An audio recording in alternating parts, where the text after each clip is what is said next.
Good morning. I'm here now and I want to see if I can see what's in behind here. I already got the nut broke loose.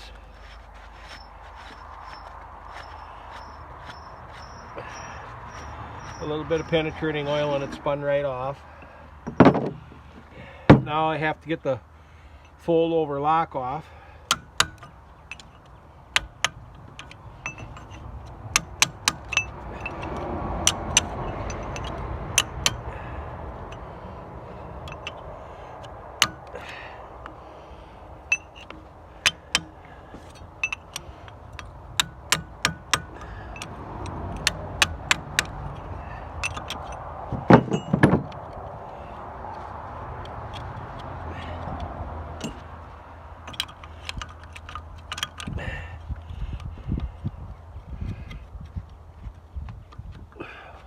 Come on.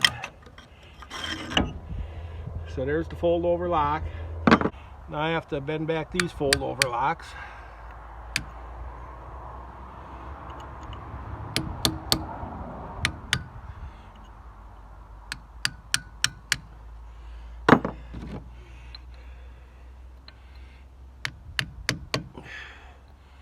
Oh, you don't have to watch me do all of those. I'm going to get them all bent back. Just removing the cap screws.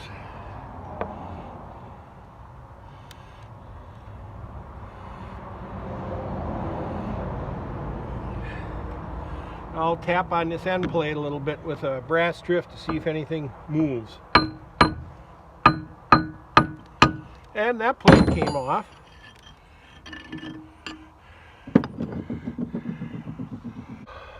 Well, with this cover off, it's quite easy to see the problem. Look at that bearing. It's completely packed with rust. And you'll note one other thing. There's no cage around the balls and there's a large gap here. Any ball bearing I have ever seen like this, they would be caged. And on this cover, and as you can see, there was no seal of any type at all around this cover. So when this sat in the dirt, moisture could get right in it. But fortunately, if I remember correctly, the drive end was down in the dirt and pulley end was up, so water apparently didn't get I don't think got all the way back into the case because the oil in the case looks good. And also, I haven't cleaned it off, but it appears I'll be able to see a number here so I can actually maybe check the availability of that bearing, which shouldn't be bad because it's just a ball bearing. But check the availability of the bearing before I even start to take it apart. I cracked the drain plug loose and some water made it all the way in. As you can see, there's a trail of water here and there's water dripping out of the drain plug. I'm going to get a pan underneath it now so I can open it up. You can see the water dripping. Now I'm going to pull the plug.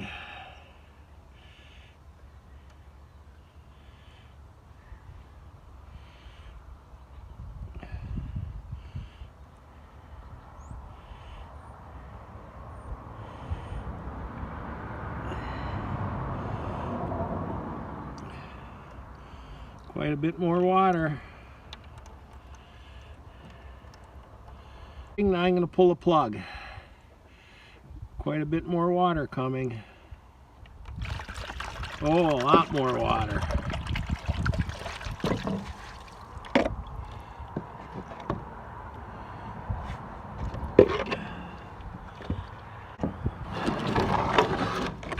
Dump the water off.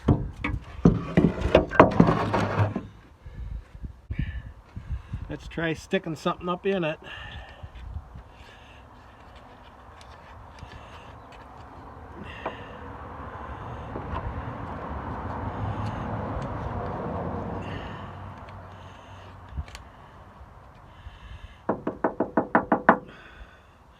Maybe there isn't any oil in it.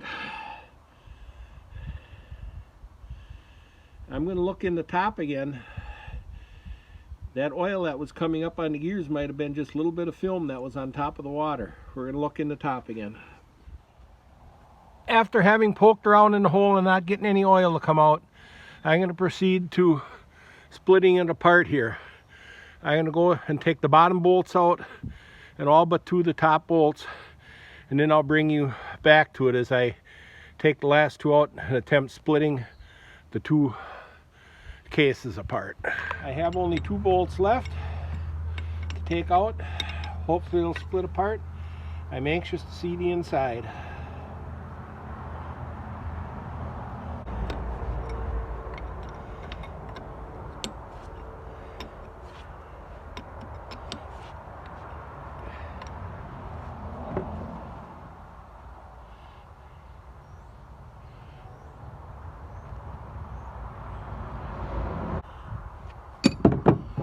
First, I'm just going to wiggle on it a little bit and see if it'll separate.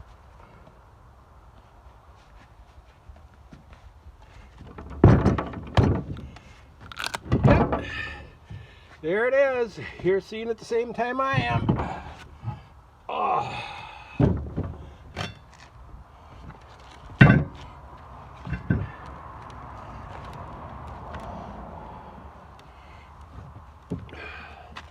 I have to get this turned around and then I'll get the camera on it. Oh.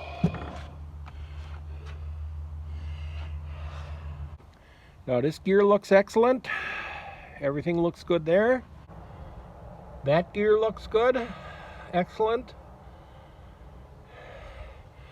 And you can see everything looks real nice inside the housing. But I'm going to have to disassemble in here to figure out how the engage and disengagement mechanism works and get it freed up. So I'll show you a little more when I get farther.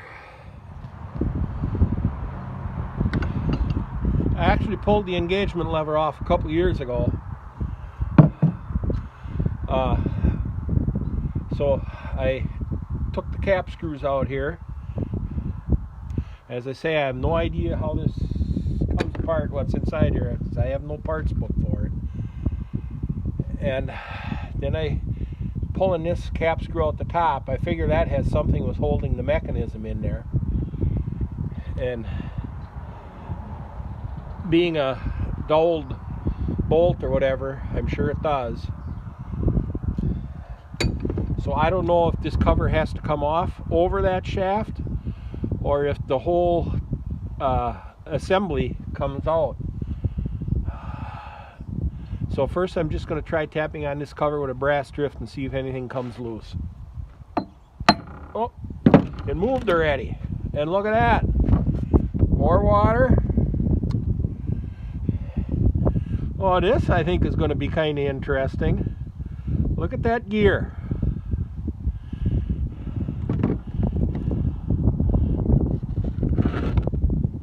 Now I'm going to look inside.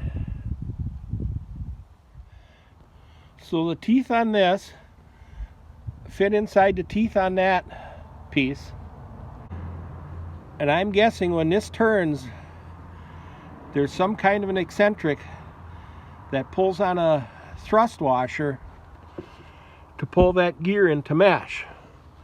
So there has to be a bearing in there, a thrust bearing of some sort, because that would have considerable force on it to keep those gears in mesh when it has power on it. I think what I'm going to try doing is putting a pry behind that gear and see if anything moves in here. Let's see if anything happens. Nope. This is probably stuck in there. Just as a long shot. Look, that turns. That's a good sign. Oh. I'm going to put this back in.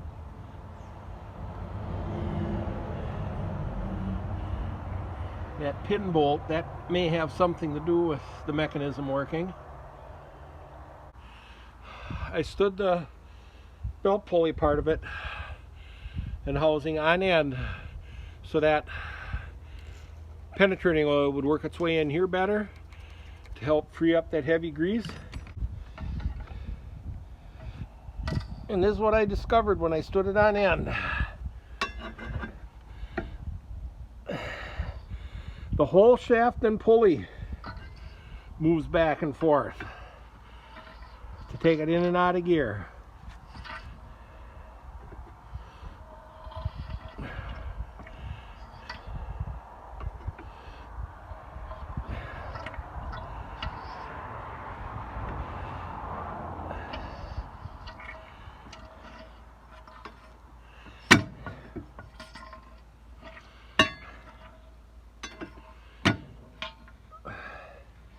That's kind of interesting that the pulley moves back and forth for taking it in and out of gear.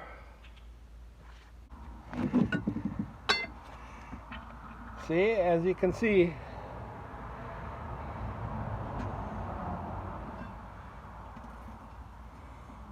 the pulley moves back and forth.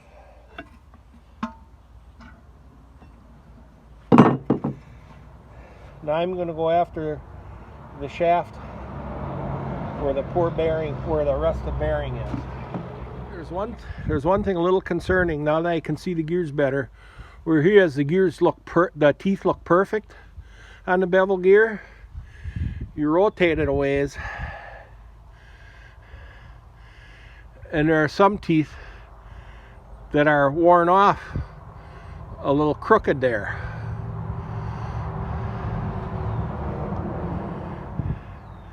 I don't think it's going to hurt any. What would have caused it? We're going to look at the other gear. I had noticed before that the teeth on this gear, all of them, seem a little bumped off, you know, rounded just a little bit and worn a little bit here. And that, and bright there, that would correspond with here. So I'm thinking maybe it wasn't disengaged all the way, and it was slowly rattling against there at times. We'll see how it meshes when I get this all freed up and moving to see that it meshes fully.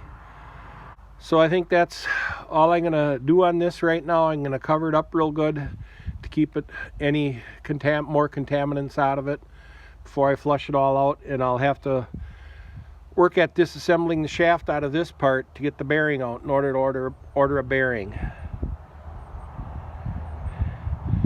And depending how the bearing on this end looks, maybe that'd get replaced too, to see if the moisture made it in that far.